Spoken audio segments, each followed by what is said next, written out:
Morning voice എന്ന അനുഗ്രഹീത പ്രോഗ്രാമിലേക്ക് ഏവർക്കും സ്വാഗതം. ദൈവനാമമഹത്വത്തിനായി ഒരു ഗാനം നമുക്കിപ്പോൾ ശ്രവിക്കാം.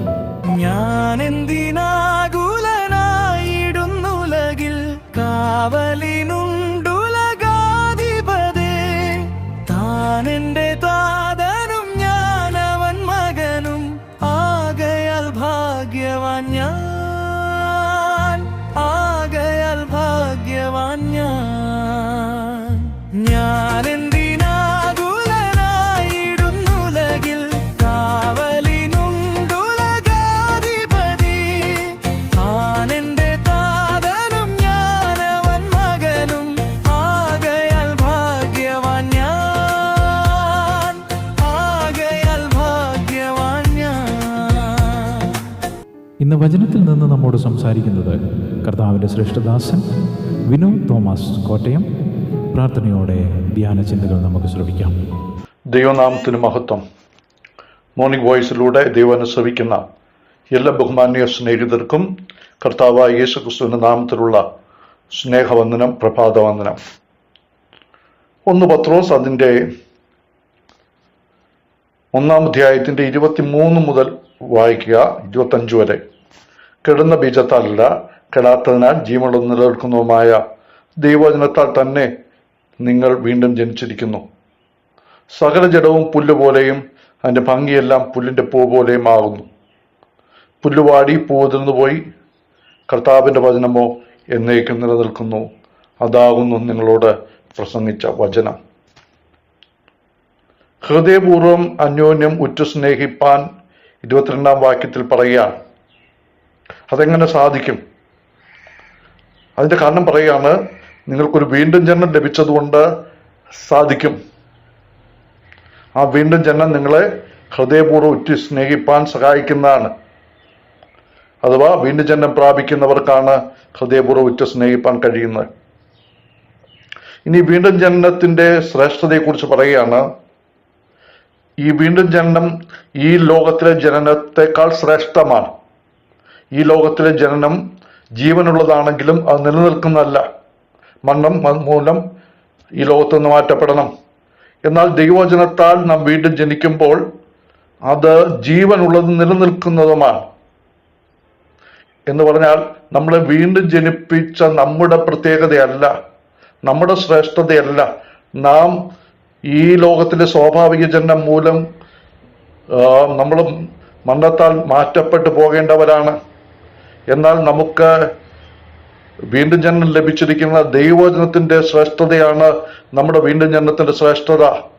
അത് ജീവനുള്ളതാണ്, നിലനിൽക്കുന്നതാണ്. അങ്ങനെ ആ ജീവനിൽ നിലനിൽക്കുന്നതുമായ ദൈവവചനം നമ്മെ വീണ്ടും ജനിപ്പിച്ചിരിക്കുന്നു. അല്ലെങ്കിൽ സ്വർഗീയമായ ജന്മം ലഭിച്ചിരിക്കുന്നു, ദൈവത്തിൽ നിന്നുള്ള ജന്മം ലഭിച്ചിരിക്കുന്നു. അതുകൊണ്ടാ നമ്മൾ ദൈവമക്കളാണ്. നമ്മൾ യോഹന്നാന്റെ സുവിശേഷം 1-ാം അധ്യായം 13-ാം വാക്യത്തിൽ യോഹന്നാൻ പറയുന്നുണ്ട്, അവർ ജലത്തിൽ നിന്നല്ല, പുരുഷന്റെ ഇഷ്ടപ്രകാരമല്ല, അവർ രക്തത്തിൽ നിന്നല്ല, അവർ ദൈവത്തിൽ നിന്നത്രേ ജനിച്ചത്. അപ്പോൾ വീണ്ടും ജനനം നമ്മളെ ദൈവത്തിലേക്ക് ജനിപ്പിക്കുന്ന ദൈവവചനത്താലാണ്. അതുകൊണ്ട് നമ്മൾ ദൈവത്തിന്റെ മക്കളായതുകൊണ്ട് ദൈവവചനം എന്നേക്കും നിലനിൽക്കുന്നതും അത് ഒരിക്കലും കെട്ടുപോകാത്തതുമായതുകൊണ്ട് നമ്മുടെ വചനത്താലുള്ള ജനനം അതെന്നേക്കും നിലനിൽക്കുന്നതാണ്. അപ്പോൾ നമ്മൾ വീണ്ടും ജനനം പ്രാപിച്ച് എന്നേക്കും നിലനിൽക്കുമ്പോൾ നമുക്ക് പുഴുകുവാനും പ്രശംസിപ്പാനും ഒന്നുമില്ല. നമുക്ക് ഓർക്കുവാനുള്ളത് ദൈവം തൻ്റെ ജീവനുള്ളതും നിലനിൽക്കുന്നതുമായ വചനത്താൽ ജനിപ്പിച്ചിരിക്കുന്നു എന്നോർത്ത് ദൈവവചനത്തിന്റെ ശ്രേഷ്ഠതയിൽ സന്തോഷിക്കുകയും ദൈവവചനം നമുക്ക് വീണ്ടും ജനനത്തിന് മുഖാന്തരമായി ദൈവവചനത്തിൽ നാം അഭിമാനിക്കുകയും ആ വചനം നാം ധ്യാനിക്കുകയും ആ വചനം നാം അനുസരിക്കുകയും ചെയ്യണം. ഇവിടെ നിങ്ങൾ വീണ്ടും ജനിച്ചിരിക്കുന്നു എന്നാണ് പറഞ്ഞിരിക്കുന്നത്. ഇത് ഭൂതകാലത്തിൽ സംഭവിച്ച ഒരു കാര്യമാണ്. ഒരാൾ രക്ഷിക്കപ്പെടുമ്പോൾ യേശു ക്രിസ്തുവിനെ രക്ഷിതാവും കർത്താവുമായി സ്വീകരിക്കുമ്പോൾ ആ വ്യക്തി തീർച്ചയായും വീണ്ടും ജന്മം പ്രാപിച്ചിരിക്കും. അത് ഭൂതകാലത്ത് സംഭവിച്ചതാണ് രക്ഷിക്കപ്പെട്ടവരോടുള്ള ബന്ധത്തിൽ. ഇന്നൊരാൾ സ്വീകരിക്കുമ്പോൾ യേശുവിന്റെ ഉള്ളത്തിൽ വചനം കേട്ട് സുവിശേഷം കേട്ട് പാപബോധം വന്ന് യേശു ക്രിസ്തുവിനെ സ്വീകരിക്കുമ്പോൾ ആ വ്യക്തി ഉറപ്പായും വീണ്ടും ജനിക്കും. കാരണം ദൈവവചനം പറയുകയാണ്, അത് ഒരിക്കൽ സംഭവിക്കുന്നു, അതിന്റെ ഫലം ഇപ്പോൾ തുടരുന്നതുമാണ്. വീണ്ടും ജനിച്ച എല്ലാവരെയും സംബന്ധിച്ചിടത്തോളം അത് ഉറപ്പാണ്.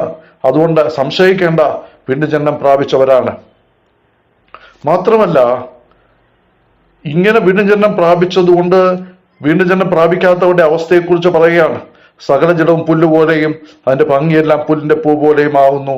പുല്ലുവാടി പൂവുതിർന്നു പോയി. അപ്പോൾ പുല്ലും വീണ്ടും ജന്മം പ്രാപിക്കുന്നതിന് മുമ്പുള്ള നമ്മുടെ അവസ്ഥ അത് പുല്ലുപോലെയാണ്. അതിന്റെ ഭംഗിയെല്ലാം പുല്ലിന്റെ പൂ പോലെയാണ്. ഇത് യെശയ്യാപ്രവചനം 40-ാം അധ്യായത്തിന്റെ 6 മുതൽ 8 വരെയുള്ള വാക്യം കോട്ട് ചെയ്തിരിക്കുകയാണ്. അപ്പോൾ പത്രോസ് ഇവിടെ പറയാൻ ആഗ്രഹിക്കുന്ന കാര്യം, നമ്മുടെ ഭൂതകാല അവസ്ഥ